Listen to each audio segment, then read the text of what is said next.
যে মুজিব বাঙালির সেই মুজিব চিরঞ্জীব। উনি অক্ষয়।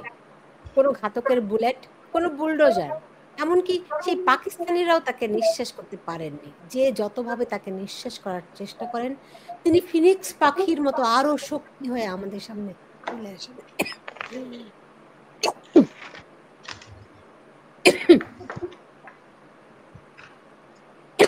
সরি। বঙ্গবন্ধুর প্রতি শ্রদ্ধা নিবেদন করে শুরু করছে আমার আজকের আয়োজন। একটু একটু পানি খেয়ে নেন।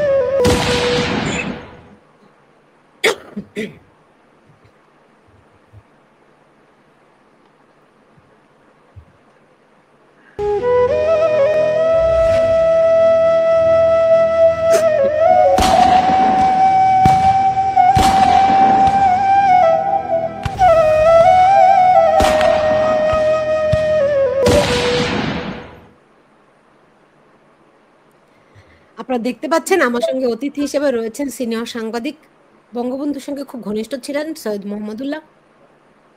আমার সঙ্গে রয়েছেন এই মুহূর্তে বাংলাদেশের রাজপথের কর্মী রোকেয়া প্রাচী, কানাডা থেকে রয়েছেন বনি আব্রাহাম। আপনাদের তিনজনকে স্বাগত জানাচ্ছি আমার সঙ্গে যুক্ত হওয়ার জন্য, এবং দর্শক আপনাদেরকেও স্বাগত জানাচ্ছি। আমি সুলতানা রহমান।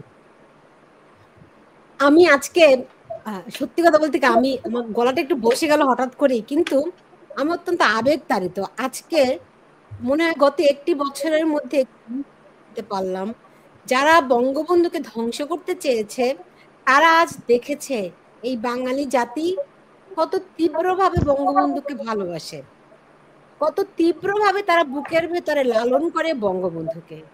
৩২ নম্বরের বাড়ি তারা গুড়িয়ে দিয়েছে বুলডোজার দিয়ে। এর আগে ঘাতকের বুলেট তার জীবন কেড়ে নিয়েছে। তারও আগে পাকিস্তানিরা তাকে বছরের পর বছর ফাঁসির কাস্টে রেখেছে, কিন্তু তারা বাঙালির কাছ থেকে বঙ্গবন্ধুকে বিচ্ছিন্ন করতে পারেনি। এবং এখন বাংলাদেশে যে ষড়যন্ত্রকারীরা রয়েছে তারা আরো একবার চেষ্টা করে দেখলো, কিন্তু মানুষ তার বক্তব্য জানিয়ে দিয়েছে যে বঙ্গবন্ধু থাকে হৃদয়ের গভীরে। যদি প্রতিটি বাঙালিকে হত্যা করা হয়, তাদের জীবন কেড়ে নেওয়া হয়, তাহলে হয়তো বঙ্গবন্ধুকে কেড়ে নিয়ে যাওয়া যাবে। একটি বাঙালিও যদি বেঁচে থাকে, তাদের যদি শ্বাস থাকে, বঙ্গবন্ধু বেঁচে থাকবেন। কারণ তিনি আমাদের দিয়েছেন আত্মপরিচয়, তিনি দিয়েছেন আমাদেরকে একটি স্বাধীন দেশ, লাল সবুজের ওই পতাকা, ওই পতাকায় লেখা রয়েছে বঙ্গবন্ধুর নাম। যারাই তাকে নিশ্চিহ্ন করার চেষ্টা করে তারা আসলে নিশ্চিহ্ন হয়ে যায়। বারবার এটি প্রমাণিত হওয়া সত্ত্বেও ওই যে বলে না যে ইতিহাস থেকে কেউ শিক্ষা নেয় না। সৈয়দ মোহাম্মদুল্লাহ, আপনার কাছে জানতে চাই কেমন দেখলেন আজকের দিনটি, 15ই আগস্ট? প্রথমে আমি বাংলাদেশ রাষ্ট্রের মহান স্থপতি জাতির পিতা বঙ্গবন্ধু শেখ মুজিবুর রহমানের অমর স্মৃতির প্রতি গভীর শ্রদ্ধা নিবেদন করছি। তার প্রধানত মূলত তার জীবনব্যাপী সংগ্রামের সুফল হিসেবে আমরা বাংলাদেশ রাষ্ট্র পেয়েছি, স্বাধীন সার্বভৌম বাংলাদেশ রাষ্ট্র। তো কিন্তু এই যে প্রতি বিপ্লবীরা, বিদেশের তাবেদাররা, মৌলবাদীরা, ৭১-এর মানবতা বিরোধী অপরাধে লিপ্ত দল এবং ব্যক্তিরা, তারা মিলে বঙ্গবন্ধুকে বাংলাদেশের স্মৃতি থেকে, বাংলাদেশের ইতিহাস থেকে মুছে ফেলার চক্রান্ত করেছে। এবং যারা এখন ক্ষমতা এসছে তারা ওই চক্রান্তের ফসল হিসেবে ক্ষমতা এসছে। তারা একদিকে যখন টুঙ্গিপাড়ার দিকে অগ্রসর হচ্ছিল, গোপালগঞ্জে সে একটা নাশকতার দল, এই যে জামাতের বি টিম, নাগরিক পার্টি নামে একটা দল আছে, একটা গোষ্ঠী, তাদেরকে সেনাবাহিনী সাঁজোয়া বাহিনী দিয়ে প্রহরা করে নিয়ে গেছে। আবার বঙ্গবন্ধু বাসভবন যখন, জাদুঘর যখন ঘুরিয়ে দেওয়া হয়েছে, তারা কিচ্ছু করে। এবং এবছর তারা বঙ্গবন্ধুর বাসভবনে কাউকে যেতে না দেওয়ার জন্য রীতিমতো সেটাকে সেনা পুলিশের প্রহরা, অন্যান্য বাহিনীর প্রহরায় লোকদেরকে সেখানে যেতে দিচ্ছে না। কেউ কেউ সাহস করে গেছেন, সাধারণ লোক সাহস করে গেছেন, তাদের কয়েকজনকে গ্রেপ্তার করা হয়েছে, অন্যদেরকে ধাওয়া করা হয়েছে। এবং বঙ্গবন্ধুর বিরুদ্ধে ওই কুলাঙ্গার পার্টি জাতীয় নাগরিক পার্টি নামে কথিত এই যে কুলাঙ্গার পার্টি, তার নাহিদ ইসলাম ও অন্যরা অত্যন্ত অশোভন মন্তব্য করেছে। আবার এদিকে আর একটা বঙ্গবন্ধুর বাড়ির সামনে বিএনপির যুব দল এবং ছাত্র দল ওরা বঙ্গবন্ধুর বিরুদ্ধে স্লোগান দিয়েছে। এটি একটি অতিরিক্ত তথ্য। আরেকটা হচ্ছে মনিরুল ভাই, আপনার কথা খুব আমি আস্তে শুনতে পাই। রোকেয়া এবং বনি ভাই কি আস্তে শুনতে পাচ্ছেন? তার কথা শুনতে পাচ্ছেন? একটু একটু একটু আস্তে শোনা যাচ্ছে। ঠিক আছে, আমি আবার শেষ করছি দ্রুত। তো আরেকটা কথা হচ্ছে, শেখ মানে খালেদা জিয়া যখন প্রধানমন্ত্রী হন, খালেদা জিয়া, তখন তিনি তার একটা নতুন জন্মদিন তৈরি করেছিলেন যে বঙ্গবন্ধুর মৃত্যু দিবসে শাহাদাত বার্ষিকীতে উৎসব করার জন্য। এর আগে তিনি যখন পার্লামেন্টের প্রথম সদস্য নির্বাচিত হন, তখন এক জন্ম দিয়েছিলেন, আরো অন্য অকেশনে আরেক জন্ম দিয়েছিলেন। পরে কার প্ররোচনায় বা নিজের কারণে, যে কারণেই হোক, তিনি একটা ভুয়া জন্ম তারিখ দিয়েছিলেন 15ই আগস্ট। এই যে বর্তমানের এই প্রতি বিপ্লবী সরকার, প্রতি বিপ্লবী অন্তর্বর্তী সরকারের প্রধান মানে বিদেশের তাবেদার ইউনূস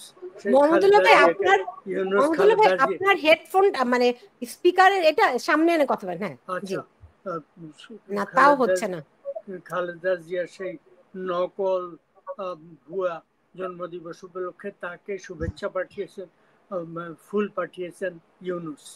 অথচ তিনি এই বঙ্গবন্ধু জাদুঘর ধ্বংস হলো, বঙ্গবন্ধুর দিবস এই সম্পর্কে এবং স্বাধীনতার সমস্ত চিহ্ন মুছে দেওয়া হয়েছে দেশ থেকে, সেই সম্পর্কে একটি শব্দ তিনি উচ্চারণ করেননি, তার এই তথাকথিত সরকারকে উচ্চারণ করেননি। ফলে শেখ হাসিনার আমলের অনেক কিছু সম্পর্কে আমার অভিযোগ আছে, হতে পারে অনেক, যে কোনো শাসনের ব্যাপারে থাকতে পারে, তার শাসনের ব্যাপারে আরো বেশি থাকতে পারে অন্য শাসনের তুলনায়, সেটা এক জিনিস। কিন্তু বাংলাদেশকে, বাংলাদেশের ভিত্তিভূমি থেকে সরিয়ে দেওয়া, বঙ্গবন্ধুর আদর্শ থেকে সরিয়ে দেওয়া, বাংলাদেশকে অস্বীকার করা, একাত্তরকে অস্বীকার করা, এই প্রতি বিপ্লবী স্বাধীনতা বিরোধী, এদের সমস্ত সবকিছু স্পষ্ট হয়ে গেছে। এই কুলাঙ্গারদেরকে, এই বাংলাদেশের এই জাতীয় শত্রুদেরকে একদিন বাংলাদেশের জনগণ এদের বিচার করবে। এবং আমি অন্তত প্রার্থনা করি সেই দিনের এই ব্যক্তি দীর্ঘজীবী হোক, এই ইউনূস নামের এই ব্যক্তি, এবং আমরা যেন, আমাদের রাষ্ট্র যেন, আমি বেঁচে থাকি বা না থাকি, এই ব্যক্তি যেন বিচারের সম্মুখীন হতে হয়। যদি সে বেঁচে না থাকে, আমি প্রার্থনা করব বাংলাদেশের জনগণ যেন তার বিচার, মরণোত্তর বিচারের আয়োজন করে। জি, রোকেয়া প্রাচী, আমি জানি আপনি বাংলাদেশে আছেন আজকের দিনটি। আপনি গত বছর তো আপনি গিয়েছিলেন 32 নম্বরে এবং খুবই বিব্রতকর অবস্থায় আপনি নির্যাতিত হয়েছিলেন। এইবার কি করলেন? ধন্যবাদ। এবার আসলে এবার কিছু না করেই বিব্রত। আজকে বাংলাদেশে যা ঘটেছে, 32-এ যা ঘটেছে, তার থেকে অনেক ভালো ছিল আমাদের সবাইকে ইউনূস মেরে টেরে, যেভাবে আমরা লাশ পাচ্ছে, অর্ধেক মাথা অর্ধেক হাত পা, তো যারা আমরা আওয়ামী লীগের সাথে সম্পৃক্ত আছি সবাইকে একটা রায় দিয়ে সবাইকে মেরে ফেলুক, সেটা অনেক বেটার ছিল। আমাদের যে শোক জানাতে দিল না, সাধারণ যে সমস্ত একদমই সাধারণ মানুষ গেছে না আজকে ধানমন্ডি 32-এ, তাদের সাথে যে আচরণটা ওনারা করেছেন, তো সেটা আমাদেরকে খুব বিব্রত করেছে যে বঙ্গবন্ধু কি একটা সাধারণ মানুষ বঙ্গবন্ধুকে ধারণ করতে পারবে না? বঙ্গবন্ধুকে আওয়ামী লীগের নেতাকর্মীরা ধারণ করতে পারবে না, বঙ্গবন্ধুকে সাধারণ মানুষ ধারণ করতে পারবে না, বঙ্গবন্ধুকে একটি রিকশাওয়ালা ভালোবাসতে পারবে না, বঙ্গবন্ধুকে একজন শিল্পী ভালোবাসতে পারবে না। তো ইউনূস যে দুঃশাসন প্রতিষ্ঠিত করতে চাইছে, প্রশাসনকে দিয়ে মব বসিয়ে ধানমন্ডি 32 দখল করে উনি আমাদের শোক দিবসকে কেড়ে নিয়েছেন। তো শোক দিবসকে কেড়ে নিয়ে উনি যেটা করেছেন, বঙ্গবন্ধুকে আরো উজ্জ্বল করেছেন, আরো মানুষের কাছে পৌঁছে দিয়েছেন। বঙ্গবন্ধু কিন্তু আজকে আরো বেশি উদ্ভাসিত হয়েছে। আমরা বেরোতে পারিনি, এত নিষেধাজ্ঞা ছিল। আজকে তারা গত দুদিন ধরে কিন্তু গাড়িতে গাড়িতে করে সব নেতাকর্মীদেরকে খুঁজে বেড়াচ্ছে, রাস্তায় রাস্তায় যে কোনো সাধারণ মানুষের মোবাইল চেক করা হচ্ছে। কোনো আইনে নাই কোনো মানুষের বিনা কারণে মোবাইল চেক করতে পারে, ব্যাগের ভেতরে হাত দিয়ে মোবাইল বের করছে। তো আজকে পুরো বাংলাদেশের মানুষ, বেশিরভাগ মানুষকে জিম্মি করে ফেলেছে যে বোধহয় আওয়ামী লীগ করে, বোধহয় বঙ্গবন্ধুকে ভালোবাসে, 15ই আগস্ট তারা হয়তো বঙ্গবন্ধুকে শোক জানাতে ধানমন্ডি 32-এ যাবে। এই আতঙ্ক, ভয়, ভীতি তাদেরই বেশি, অথচ তারা কিন্তু মব জঙ্গি দিয়ে, মব সন্ত্রাসী দিয়ে, প্রশাসনের পৃষ্ঠপোষকতা কিন্তু আমাদের উপরে হামলা মামলা করছে। কিন্তু বঙ্গবন্ধুর যে চেতনার যে শক্তি, জাগরণ, সেই মুক্তিযুদ্ধের যে চেতনা, যে শক্তি, সেই শক্তির কাছে তারা আসলে পরাজিত। আমরা আসলে একটা ছবি দেখছি যেখানে নারী বিবস্ত্র হয়ে যাচ্ছে, লাশের পর লাশ দেখছি, এবং এত ক্ষতবিক্ষত, এত নির্মম বিধ্বংসী, মানে পৈশাচিক মৃত্যু আমরা বাংলাদেশে 71-এর পরে এখন দেখছি। এই সবকিছু দিয়ে আমাদেরকে আসলে ভীত সন্ত্রস্ত করতে করতে আমাদের প্রায় মৃতপ্রায় করে দিয়েছে, জীর্ণ করে দিয়েছে। তো মানুষ তো মৃতপ্রায় হয়ে গেলে ছাই থেকে জেগে ওঠে, তো আমরা তো ছাই হয়ে গেছি। ধানমন্ডি 32 গুড়িয়ে দিয়েছে, পুড়িয়ে দিয়েছে, কিচ্ছু নাই এখন। কিন্তু সেই মাটি থেকেই বৃষ্টির পানি যখন পড়বে নতুন চারা গজাবে না? তা আমরা হচ্ছে বৃষ্টির পানি, সেই নতুন গর্জে ওঠা চারা। আমরা আজকে যে অপমান, যে কষ্ট, আমাদের শোককে তারা বন্ধ করে দিয়েছে। আপনি একটা মানুষকে কাঁদতে দেবেন না, এর চেয়ে নির্মম মানবতা বিরোধী কিছু হতে পারে না। তো কাজেই সুলতানা, আমি আপনাকে এই কথাটাই বলবো যে আজকে যখন একজন মা গেছেন ওখানে, আজকে একজন মৌলভী সাহেব গেছেন, আজকে একজন রিক্সা শ্রমিক মজুর ভাই গেছেন, সাধারণ মুক্তিযোদ্ধার স্ত্রী গেছেন, সাধারণ জনগণ গেছে, আমি মনে করি এখানেই হচ্ছে বঙ্গবন্ধুর বিজয়, এখানেই আমাদের শক্তি। এভাবেই কিন্তু আমরা জেগে উঠছি, তাদের ভয়টা অমূলক নয়, আমরা আসছি। বনি আব্রাহাম, আপনার কাছে কি মনে হয়, একটা পোড়া বাড়ি, সেখানে ছাই ভস্ম ছাড়া আর কিছু অবশিষ্ট নাই, তবু এই বাড়িটাকে কিসের ভয় তাদের?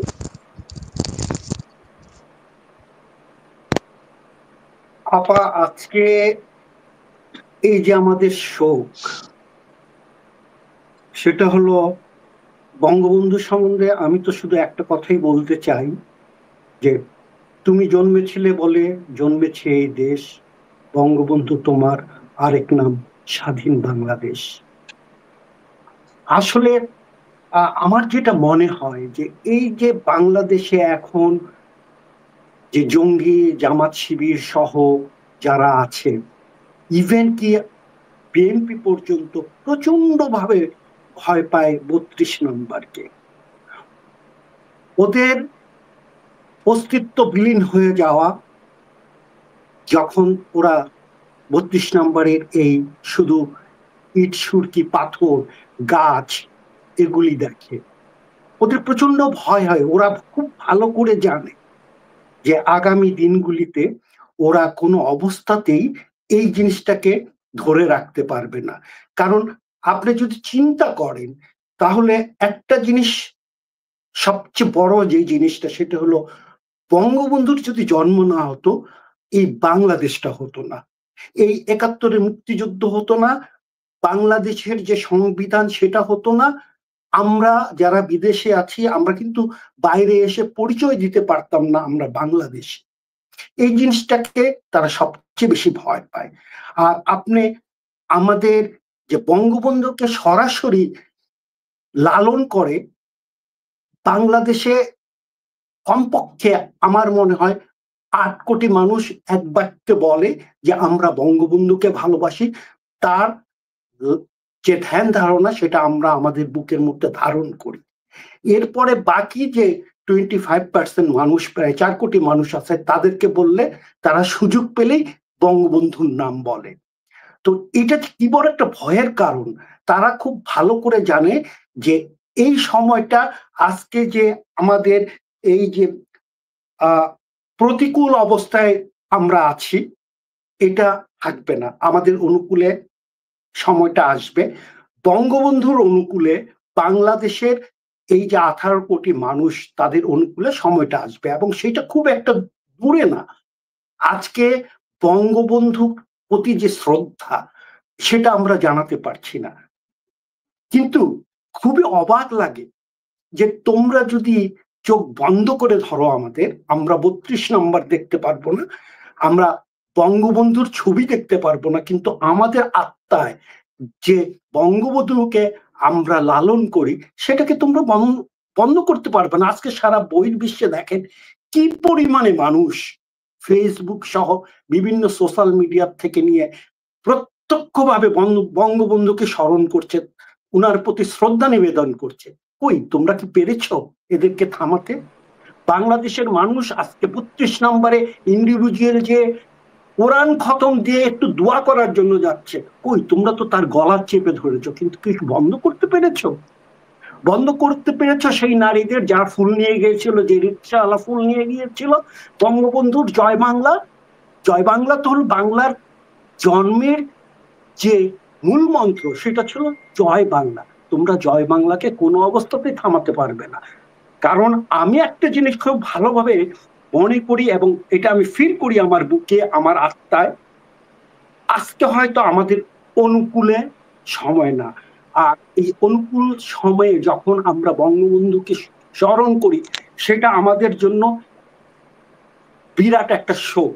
কিন্তু যখন আজকের এই প্রতিকূল অবস্থায় আমরা আছি সেটা আমাদের জন্য শোক না।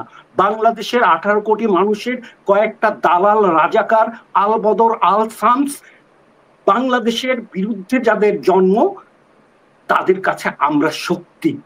আমাদের এই শক্তির কাছে যে কোনো অবস্থায় তারা পরাজিত হবে। আপনারা আছেন, বিশেষ করে আমি কৃতজ্ঞতা প্রকাশ করতে চাই আজকের এই শোতে আমাদের শ্রদ্ধেয় সিনিয়র সাংবাদিক মাহমুদুল্লাহ ভাই আছেন, আমার প্রাণের প্রিয় একজন মানুষ, আমি যাকে অনেক শ্রদ্ধা করি, আমার রোকেয়া আপা, প্রাচী ভাই আপা, সেই সাথে আপনি আছেন সুলতানা রহমান। এমন বাংলাদেশের মানুষের অনেক লোক আছে যারা বলতে পারে না, কিন্তু তারা তাদের হৃদয়ে লালন করে বঙ্গবন্ধু। তারা বিশ্বাস করে যে বঙ্গবন্ধু ছাড়া বাংলাদেশের কোনো অস্তিত্ব নেই। এবং সবচেয়ে লজ্জার ব্যাপার কি জানেন, এরা যখন বিদেশে আসে, এই রাজাকার, এই আল বদর, এই খুনি আল শামস, ইভেন ইউনুস, এই উপদেষ্টা পরিষদের যে লোকজন, তোদের লজ্জা করে না? তোরা যখন বাইরে এসে বলিস আমি বাঙালি, আমি বাংলাদেশের মানুষ, তোদেরকে মনে হয় না যে বঙ্গবন্ধুর জন্ম না হলে এই বাংলাদেশের অস্তিত্ব হতো না? তো তোরা তো বাংলাদেশকে লালন করিস, কিন্তু তোরা স্বীকার করিস না কেন? তোদের ভয়টা কোথায়? এই ভয়টাই তোদের মধ্যে কাজ করে, যার জন্য 32 নম্বরে ইট কাঠ পাথর তারা সবচেয়ে বেশি ভয় পায়। জানে যে এই ইট কাঠ পাথরের মধ্য থেকে, এই 32 নম্বরের মধ্য থেকে একদিন এমন শক্তি জাগ্রত হবে যে এই অপশক্তি ধূলিসাৎ হয়ে যাবে। কিন্তু আপা, খুব কষ্টের সাথে বলতে হয় আমাদের ব্যর্থতা একটা জায়গায়, যে আমরা বিগত দিনে বঙ্গবন্ধুর যে রাজনীতি, বঙ্গবন্ধুর যে প্রকৃত ইতিহাস, বঙ্গবন্ধুর যে 17 বছর জেল খেটে এই বাংলাদেশটাকে বানিয়েছে, আমরা সেটাকে আমাদের নেক্সট জেনারেশন, তাদেরকে এই মেসেজটা, এই ইতিহাসটা আমরা পৌঁছাতে পারি নাই, যার জন্য আজকে এই অপশক্তি বলে যে বঙ্গবন্ধু নাকি কোনো একটা সংগ্রামের ডাক দিয়ে পাকিস্তানের জেলে আরামসে উনি বসেছিলেন। এই যে এই জিনিসগুলো যখন তারা করছিল, আমাদের কষ্ট লাগে। আসলে আমরা সেইভাবে কাজ করতে পারি নাই, আমাদের জেনারেশনকে আমরা বুঝাতে পারি নাই, বলতে পারি নাই যে বঙ্গবন্ধু মানে বাংলাদেশ, আর বাংলাদেশে অস্তিত্ব ছিল বলেই আজকে আমরা বাঙালি, আমরা পাকিস্তানি না, আমরা হানাদার না। এই সুযোগটা নিয়ে গত বছরগুলিতে, গত দিনগুলিতে আমাদের যে নতুন জেনারেশন, তাদেরকে ভুল ভাগ বুঝিয়ে এই আল বদর আল শামসের বাচ্চারা, এই নেতারা তেনারা আমাদেরকে ধ্বংস করেছে। তবে এখন সময় এসেছে, আমরা যদি আবার, আমি না, আপনি না, কিন্তু নেক্সট জেনারেশন আবার জানবে যে বঙ্গবন্ধুর বাংলাদেশ, এবং তিনি আমাদের জাতির পিতা, এবং উনি সর্বকালের সর্বশ্রেষ্ঠ বাঙালি, এবং উনি ছিল বলেই আমি আজকে সবুজ পাসপোর্ট নিয়ে দেশের বাইরে যে কোনো জায়গায় আমরা যেতে পারছি। আমাদের সেলুট সেই পাসপোর্ট যে আমাদেরকে দিয়েছে, বাঙালি বলে আজকে আমরা দাবি করতে পারি আমাদের পরিচয় মানে বঙ্গবন্ধু, আমাদের পরিচয় মানে এই যে আমাদের সংবিধান, আমাদের অস্তিত্ব মানে ৭১-এর মুক্তিযুদ্ধ, আমাদের অস্তিত্ব মানে ৩০ লক্ষ যে শহীদ হয়েছে তারা এবং ২ লক্ষ মা বোন, এর বাইরে আর কোনো কিছু নাই। এসব খানাই পানায় বুঝিয়ে বাংলাদেশের মানুষকে এরা কোনো দিনই বিপথে নিতে পারবে না। যার জন্য আমি একটা জিনিস আশা করি, তোমরা যদি এতই সাহস থাকে, তোমাদের যদি এতই, তোমাদের নাকি বাংলাদেশের সব লোক সাপোর্ট দিয়ে তোমাদেরকে ক্ষমতায় এনেছে, এই ইউনূস সরকার বলে ফেলায় বলছে প্রথম দিনই যে ছাত্ররা নাকি তাকে ক্ষমতায় এনেছে, তাহলে বাংলাদেশের আর 18 কোটি মানুষ কয়টা ছাত্র তোমাদের পিছনে ছিল? এই ছাত্রদেরকে তোমরা ভুলভাল বুঝিয়ে আমাদেরকে এবং বাংলাদেশের যে সত্যিকারের ইতিহাস সেটা বিকৃত করেছো। ধিক্কার দেই এই ইউনূস সরকারকে, এই অপশক্তিকে। কোনদিন তোমরা আমাদেরকে দাবিয়ে রাখতে পারবা না। বাংলাদেশ মানেই বঙ্গবন্ধু, বাংলাদেশ মানে জয় বাংলা, বাংলাদেশ মানে জাতীয়তাবাদ, বাংলাদেশ মানে সমাজতন্ত্র, গণতন্ত্র, ধর্মনিরপেক্ষতা। আমি যখন ছোট ছিলাম, আমার বাসা কলাবাগানে, আমি বঙ্গবন্ধুর বাসার সামনে সেই ছোটবেলায় 69 থেকে 70 থেকে নিয়ে ৭১, আমি অনেকবার সেখানে দাঁড়িয়ে দাঁড়িয়ে দেখেছি।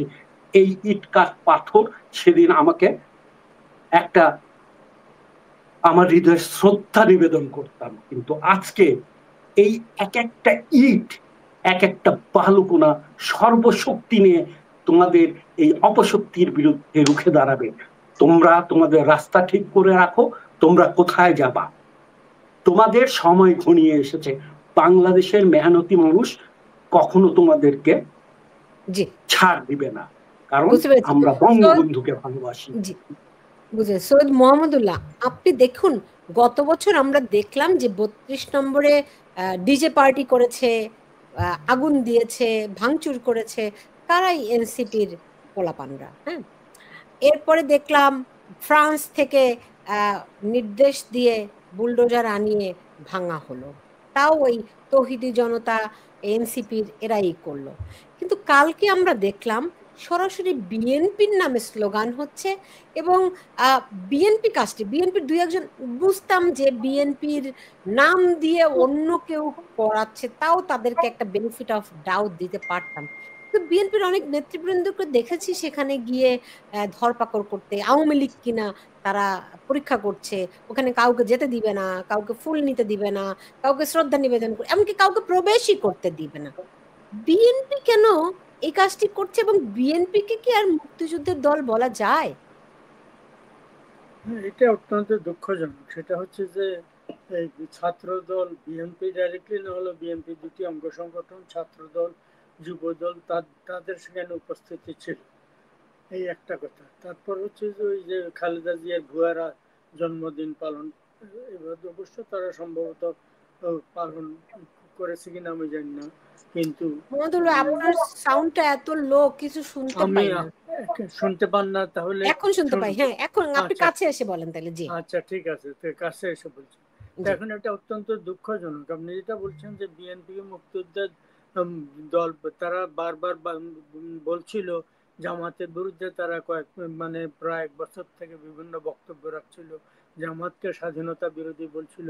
এতে আমাদের মনে কিছু সাহস হচ্ছিল যে ঠিক আছে, তারা অন্তত তাদের অতীতের ভুল বুঝতে পেরেছে, এখন তারা জামাতের দোষর এটা ছাড়বে এবং তারা মুক্তিযুদ্ধের, তারা তাদের মতো করে মুক্তিযুদ্ধের পক্ষের শক্তি হওয়ার চেষ্টা করবে, অন্তত কিছুটা হলে এদিকে এগিয়ে যাবে। কিন্তু এখন এই যে ৩২ নম্বরে তাদের যে ভূমিকা, বা এমনকি তারেক জিয়ার যে মাঝে মাঝে বক্তব্য, একবারে ঘোরতর ভাবে আওয়ামী লীগ বিরোধী বক্তব্য, কিন্তু তারেক জিয়া সে থেকে শুরু করে এরা তো গণতন্ত্রের পক্ষের লোক না। তারেক জিয়াকে কে ওই দলের চিফ করেছে? তারেক জিয়া কি কোনো গণতান্ত্রিক পদ্ধতিতে সেই দলের চিফ হয়েছে? তিনি বাংলাদেশে গণতন্ত্র প্রতিষ্ঠার করার কথা বলছেন।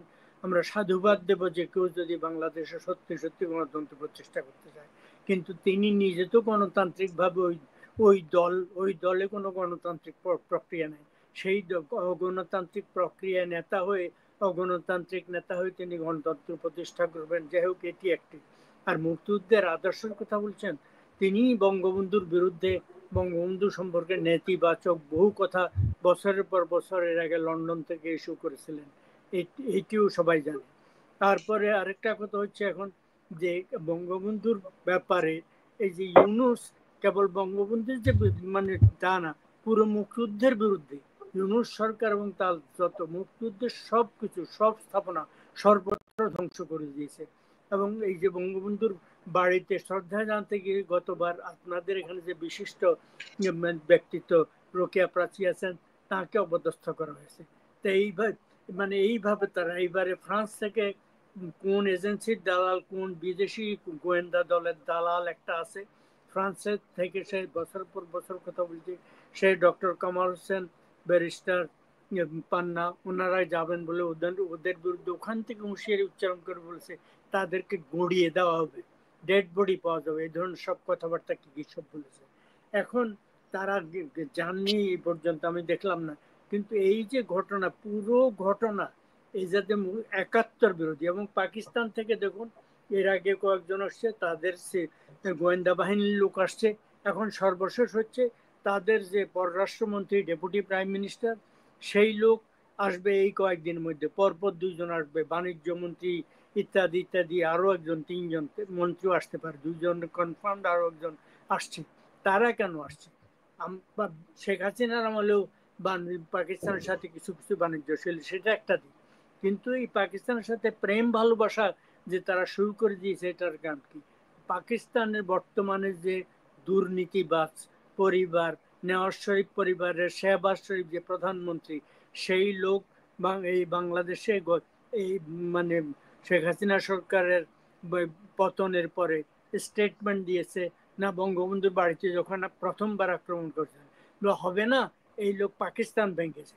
পাকিস্তান ভাঙ্গার বিরুদ্ধে তার এই যে বঙ্গবন্ধুর বিরুদ্ধে বক্তব্য, তাহলে ইউনূস কি পাকিস্তান আবার পুনর্গঠন করছে? এই সরকার তাহলে পাকিস্তানের সাথে সমস্ত ৭১ মুছিয়ে দেওয়া হচ্ছে, পাকিস্তানের সাথে প্রেম ভালোবাসা সম্পর্ক করছে এরা। এবং এই বেইজিং এ গিয়ে তারা পাকিস্তানের একজন, বাংলাদেশের পররাষ্ট্র দপ্তরের একজন, চীনের একজন, 3 জন মিলে 3টাই মানে এইভাবে একেবারে একজন হাত তড়িয়ে ধরে আনন্দ উৎসব, প্রেম ভালোবাসার উৎসব করেছে।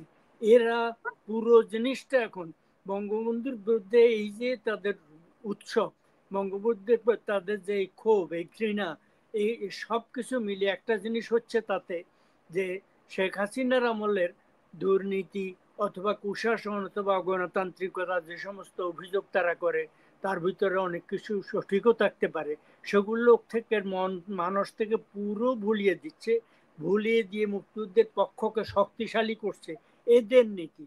এবং ইতিহাসের এরা কেবল আস্থা করে নিক্ষিপ্ত হবে না, আমি বারবার বলছি, আমি বিশ্বাস করি সমস্ত অন্তর দিয়ে, হৃদয় দিয়ে, উপলব্ধি দিয়ে, যে এদের বিচার বাংলাদেশের জনগণ করবে, যার মরণোত্তর বিচার করবে যারা জীবিত থাকবে। এবং ৭১-এর শেখ হাসিনার দুর্বলতার কারণে তাকে ২১শে আগস্ট হত্যা করার যে চক্রান্ত হয়েছিল, তাদের অনেকে তিনি প্রকৃত অপরাধীদেরকে তিনি ধরেননি। এইবারে পরবর্তীতে মুক্তিযুদ্ধের পক্ষে শেখ হাসিনার কথা আমি বলছি না, আওয়ামী লীগের কথা বলছি না, আমি স্পষ্টভাবে বলছি মুক্তিযুদ্ধের পক্ষ, মুক্তিযুদ্ধের স্লোগান নিয়ে, জয় বাংলা নিয়ে, ৭১ নিয়ে, ৭১-এর মূল্যবোধ নিয়ে, আদর্শ নিয়ে যারা এর পরে বাংলাদেশে ক্ষমতায় যাবে। আপনি যে ইঙ্গিত দিচ্ছেন, কে আসবে? গত একটা বছর তো আমরা দেখলাম না আওয়ামী লীগ ছাড়া আর কেউ মুক্তিযুদ্ধকে লালন পালন। আওয়ামী লীগ আসুক, রিফর্মড আওয়ামী লীগ আসুক, যে আসুক, মোট কথা হচ্ছে মুক্তিযুদ্ধের আদর্শ নিয়ে, স্লোগান নিয়ে, মানে মূল্যবোধ নিয়ে আসবে। এর কারণ হচ্ছে যে এই মুক্তিযুদ্ধের বিরোধীরা, মুক্তিযুদ্ধের শত্রুরা, ৭১-এর শত্রুরা, স্বাধীনতার শত্রুরা ওই শক্তিকে জাগ্রত করছে এবং এদের অবশ্যম্ভাবী। জি, রোকেয়া প্রাচী এরকম কি মানে শেখ হাসিনাকে বাদ দিয়ে কি তার তৃণমূলের কর্মীরা কখনোই ভাবে ধরেন বঙ্গবন্ধুকে বাদ দিয়ে আওয়ামী লীগ কি হবে? বঙ্গবন্ধু আওয়ামী লীগ কেন, বঙ্গবন্ধুকে বাদ দিয়ে তো বাংলাদেশই হয় না, আওয়ামী লীগ তো অনেক পরের ব্যাপার। আর যেই আওয়ামী লীগকে শেখ হাসিনা এখন করে দাঁড় করালেন তাকে বাদ দিয়ে কি আওয়ামী লীগ হবে? কি মানে কি মনে হয় আপনার? দেখেন আমি খুব স্পষ্ট করে বলি, জি বঙ্গবন্ধু বাংলাদেশ 1971, এটা কিন্তু একটা বাঙালির মাথা উঁচু করে দাঁড়ানোর জন্য, মানে এটা এই যদি এই তিনটা জিনিসকে যদি ভেঙে দেয়, সে বাঙালির কিন্তু, যদি সে মানুষ হয়ে থাকে তার কিন্তু কোনো অস্তিত্ব থাকবে না। এটা এমনই একটা অবিচ্ছিন্ন অনুভব। তেমনি বাংলাদেশ আওয়ামী লীগের যখন 1975 সালে বঙ্গবন্ধুকে হত্যা করা হয়, তারপর বাংলাদেশ এবং বাংলাদেশ আওয়ামী লীগের যে অবস্থা ছিল, 1981 সালের 17 মে যখন বঙ্গবন্ধু কন্যা ফিরে আসেন, তিনি কিন্তু চাইলে তখন ফিরে না আসলেও পারতেন। তখন ওনার জন্য মোটেও বাংলাদেশে কোনো ওয়েলকামিং সিচুয়েশন ছিল না। উনি কিন্তু ফিরে এসেছিলেন বঙ্গবন্ধুর অসম্পূর্ণ স্বপ্নকে, আমাদের এই বাংলাদেশের মানুষের জন্য উনি ফিরে এসেছিলেন। এবং ফিরে এসে সেই সেই জায়গায় থেকে বাংলাদেশ আওয়ামী লীগ এবং বাংলাদেশ, আপনি একটা জিনিস খেয়াল করেন, ওই সময়ের যে বাংলাদেশ, তখন জঙ্গি উত্থান, সেই সময়ের বাংলাদেশ তলাহীন ঝুরি, সেই বাংলাদেশ এবং বাংলাদেশের মানুষকে উনি তুলে এনে আজকের জুলাই, গত মানে 24শে জুলাইয়ের আগ পর্যন্ত যে বাংলাদেশ, সেখানে দাঁড় করিয়েছেন। তো সেই জায়গা থেকে শুধু মানে বাংলাদেশের জন্য যদি আস্থা ভরসার কথা বলেন, একজন আওয়ামী লীগের কর্মী হিসেবে না, আমি নিঃস্বার্থভাবে বাংলাদেশ আওয়ামী লীগের মানে বাংলাদেশ আওয়ামী লীগের বঙ্গবন্ধু কন্যাকেই চাইবো প্রধানমন্ত্রী হিসেবে। আর আপনি যদি আমাকে বলেন একজন কর্মী হিসেবে আমি কাকে চাই, দেখেন বাংলাদেশ এবং বাংলাদেশ আওয়ামী লীগে বঙ্গবন্ধু কন্যার বিকল্প চিন্তা করার কোনো স্পেস নাই। এই যে মাঝে মাঝে বলা হয় রিফাইন বা কোনো কোনো শব্দ, যারা বলেন সেটা আমি তাদের প্রতি আমি কিছু বলতে চাই না, কোনো বাক্য ব্যবহার করতে চাই না, কিন্তু আমি যে কথাটা বলতে চাই সেটি হচ্ছে, আপনি যদি আওয়ামী লীগকে মাইনাস করতে চান বাংলাদেশের রাজনীতি থেকে, তাহলে আপনাকে এই কথাটাই বলতে হবে। কারণ বাংলাদেশ আওয়ামী লীগ কিন্তু মানে বঙ্গবন্ধু কন্যা তার সমস্ত মানে জীবনের বোধহয় প্রতি 24 ঘন্টার 18 ঘন্টায় উনি বাংলাদেশকে দেন, দলকে দেন। উনি একটা তৃণমূল পর্যায়ের মানে একদম অতি মানে পাড়া মহল্লার কর্মীকেও তিনি চেনেন, নাম ধরে চেনেন। উনি অবলীলায় ফোন করে কথা বলতে পারেন। এই যে সংযোগ, এটা কিন্তু উনার মধ্যে, উনি বঙ্গবন্ধু কন্যার ধারাবাহিকতায় ওই যোগ্যতার জায়গায় ওই মানে বলে না যে বাবার একটা জিন থাকে, আমি বলবো যে বঙ্গবন্ধুর অসমাপ্ত জীবনের যে বাকি অংশটুকু, সেটা হয়তো বঙ্গবন্ধু কন্যার ওপরেও সেটা এসছে। তো বঙ্গবন্ধু কন্যা ছাড়া, শেখ হাসিনা ছাড়া বাংলাদেশ আওয়ামী লীগ রিফাইন্ড হয়ে আসবে, বাংলাদেশ আওয়ামী লীগের তিনি বাদ দিয়ে নতুন কিছু আসবে, নতুন, ইম্পসিবল, সুযোগই নাই। আজকে আমাকে যদি বলেন আমি আজকে কার হয়ে লড়ছি, আমি আজকে শেখ হাসিনার হয়ে লড়ছি। আমার সামনে তো পুরো আওয়ামী লীগের কমিটি নাই। এটা শুনতে যত খারাপই লাগুক, আমার সামনে এখন কোনো কিছু নাই। আমার সামনে একমাত্র হচ্ছে শেখ হাসিনা বেঁচে আছেন, বঙ্গবন্ধু কন্যা আছেন। বঙ্গবন্ধু কন্যা মানে বঙ্গবন্ধু, বঙ্গবন্ধু কন্যা মানে আমার ইতিহাস, আমার মুক্তিযুদ্ধ, আমার অস্তিত্ব। তো সেখানে বাংলাদেশ আওয়ামী লীগের তো নিঃশ্বাস নেওয়ারই জায়গা নেই। এটা কেন বলছি আমি, তিনি প্রতিটা মুহূর্তে পুরো আজকে বাংলাদেশের মানে কোনো জায়গা নাই যেখানে তিনি কমিউনিকেশনটা করেন না, এবং তার হাত ধরেই কিন্তু আমরা স্বপ্ন দেখি। তিনি বেঁচে আছেন যখন 5 তারিখে, যখন আমরা নিশ্চিত হয়েছে যে উনি সশরীরে সুস্থভাবে উনি একটি নিরাপদ স্থানে যেতে পেরেছেন, তখন কিন্তু আমাদের অত ভীত সন্ত্রস্ত মনে হয়নি নিজেকে। মনে হয়েছে না, আমার সাথে, আমার মাথার উপরে আমার পরিবারের সবচাইতে নির্ভরযোগ্য মানুষটি রয়েছে। আজকে যে যত কথাই বলুক, আওয়ামী লীগকে ভাঙতে চাইবে, আওয়ামী লীগকে 4 টুকরা করতে চাইবে, আওয়ামী লীগকে বিভাজিত করে শক্তিহীন করতে চাইবে, এবং যদি জিততে হয় কাউকে বাংলাদেশের রাজনীতিতে, তাহলে আওয়ামী লীগকে টুকরো টুকরো করতে হবে এবং বঙ্গবন্ধু কন্যাকে মাইনাস করতে হবে। এবং এটা সহজ ফর্মুলা, তারা তাই করছে। এর আগেও আমরা দেখেছি। আর ইউনূস তো এমন রাজনীতিতে পারদর্শী, তিনি তো ক্ষুদ্র ঋণের মানুষ, ভুলে গেলে চলবে না। উনি যে ক্ষুদ্র ঋণটা দেন, পাই পাই উসুল করে নেন। যদি পাই পাই উসুল করতে না পারেন, সে মানুষটার জীবনও কিন্তু উনি মানে পরোক্ষভাবে নিয়ে নেন। তো সেই ইউনূসের রাজনীতিতে, মেটিকুলাস পরিকল্পনায় আওয়ামী লীগ ভাঙবার যে মার্কেটিংটা চলছে, এটা খুব স্বাভাবিক। আমরা মানসিকভাবে এটাতে প্রস্তুত। তবে আমাদের এই জায়গাটায় আমাদের ডেডিকেশন বা আমাদের যদি প্রশ্ন করেন যে আমরা কতটা খারাপ পরিস্থিতির জন্য প্রস্তুত, আমরা সকল পরিস্থিতির জন্য প্রস্তুত। বঙ্গবন্ধু কন্যার হাত ধরে রাজনীতি, বাংলাদেশ আওয়ামী লীগ যদি ঘুরে দাঁড়ায় ওই বঙ্গবন্ধু কন্যার জাদুকরি হাত ধরেই কিন্তু আমাদের কিন্তু উত্তরণ ঘটবে, এবং এটা বাংলাদেশের ক্ষেত্রে প্রযোজ্য।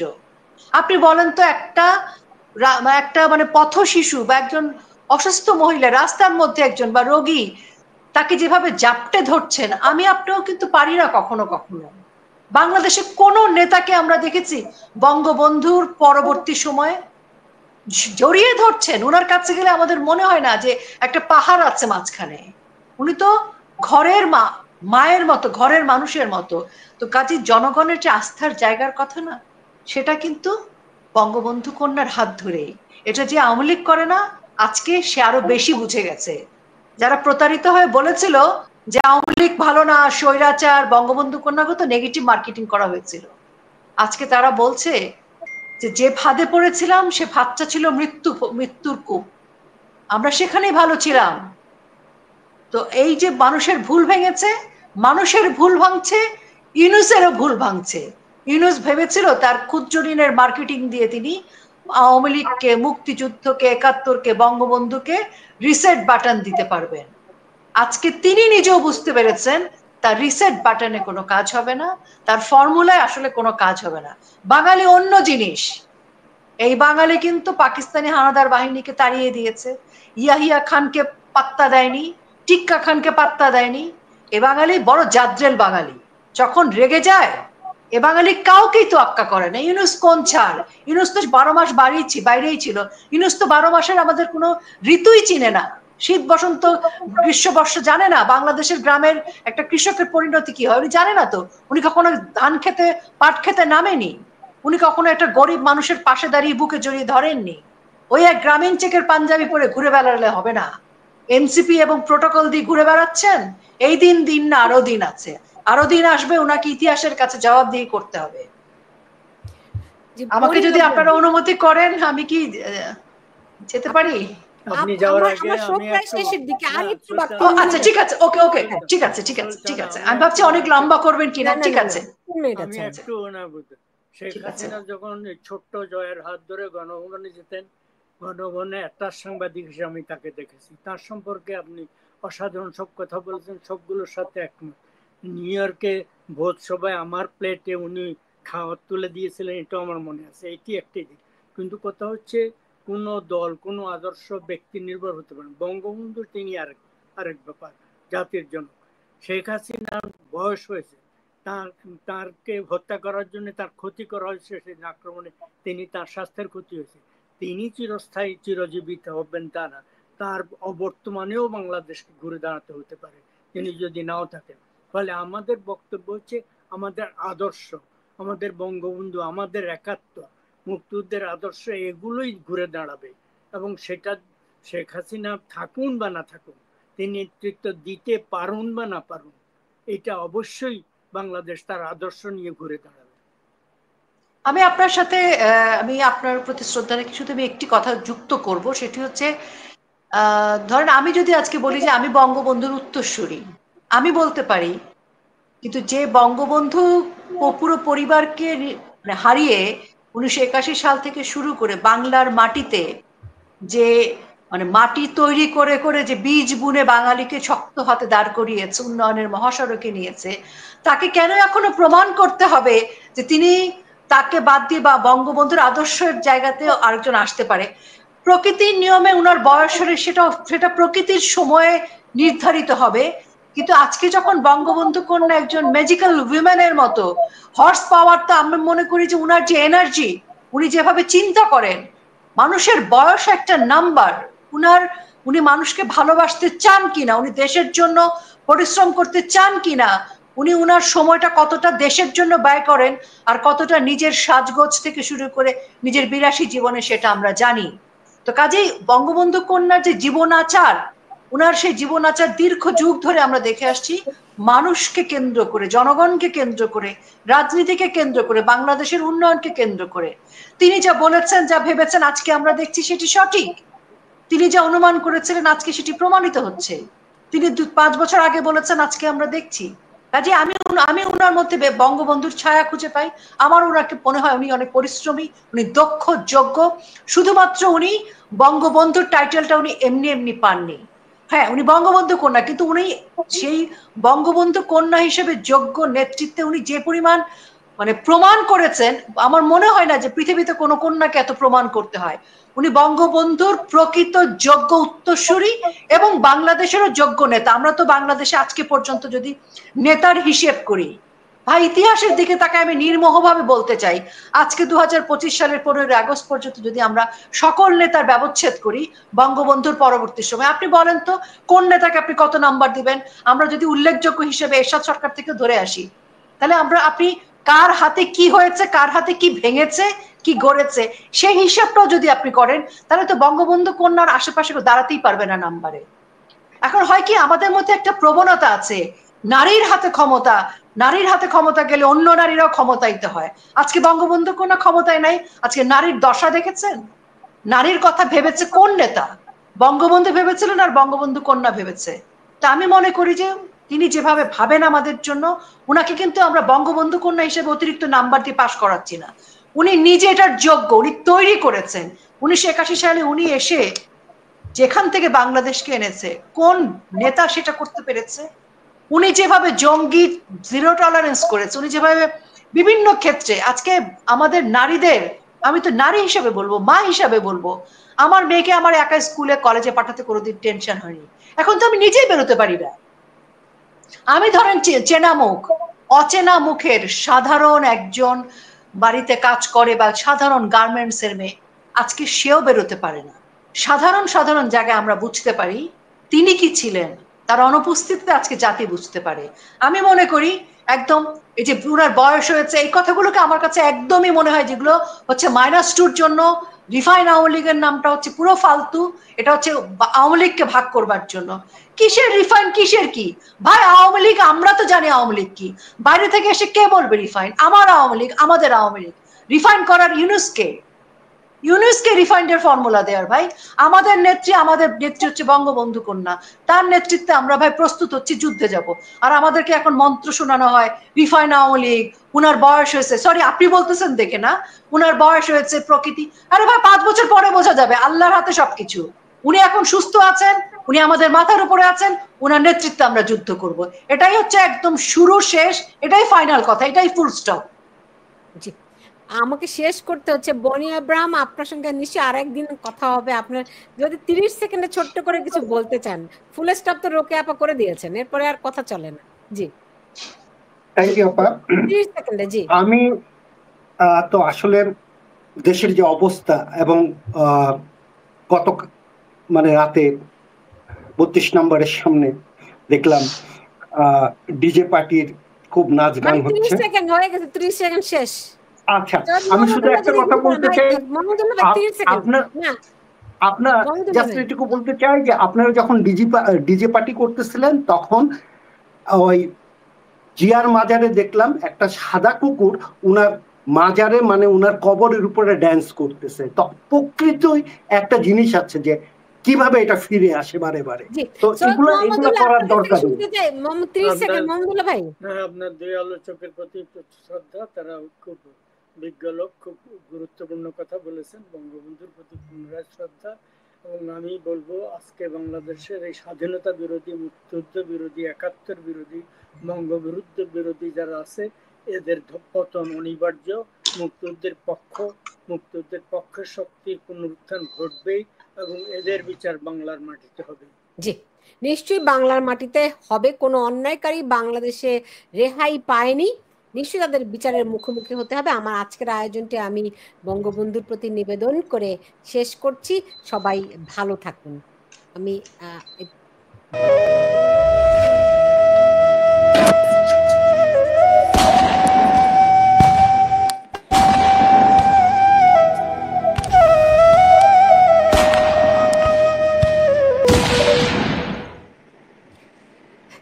বঙ্গবন্ধুর প্রতি একটু হৃদয় নিংড়ানো ভালোবাসা দিলাম আর কি। আপনারা যে যেখানে আছেন সবাই ভালো থাকবেন সেই প্রত্যাশা রাখছি। এবং বঙ্গবন্ধু যে অবিনশ্বর, তার মৃত্যু নেই, তিনি চিরঞ্জীব। যে মুজিব বাঙালির, সেই মুজিব চিরঞ্জীব, আজকে নতুন করে তা আবার প্রমাণিত হয়েছে। ফলে বঙ্গবন্ধুকে ভালোবেসে, বঙ্গবন্ধুর আদর্শকে সামনে রেখে বাংলাদেশ আবার ঘুরে দাঁড়াবে সেই প্রত্যাশা রেখে বিদায় নিচ্ছি। সবাই ভালো